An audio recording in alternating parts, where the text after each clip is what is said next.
ما دنبال کارخونه‌ای بودیم که جوابگوی مشکلات ما باشه.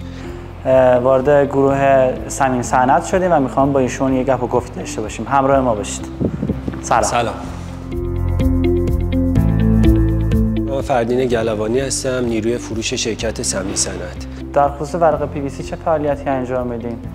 محصولاتی هستی که همه مشتریامون میخوان، ما همیشه جزو محصولاتمون هست و PVC یونیفرم هم جزو بهترین هست دیگه. ما میاریم که همیشه باشه تو. حالا مشتریاتون هنگام خرید چه سوالی رو بیشتر می‌پرسن؟ یعنی چه ویژگی از محصول بیشتر مد نظرشونه؟ والا بابت PVC یکیش رنگ PVC، یکیش سطحشه که باید صاف باشه، یکی هم که وزنشه که اینا بیشتر دنبال اینه که وزنشون بالای 20 کیلو، 22 کیلو، 23 کیلو باشه، وزن سبک نباشه. اینه که ما نماینده های برندهای اکثر خوب بازار هستیم و یونیفرم هم که الان رفتیم دیگه دیدیم که کدوم کارخونه تقریبا جوابگوی مشکلات هست بابت مثلا ورق دون شده، بابت سبکی، بابت هر چیزی. ما دنبال کارخونه‌ای بودیم که جوابگوی مشکلات ما باشه و یونیفرم هم واقعا حالا ما چند تا مورد پیش اومد که جوابگو بودن.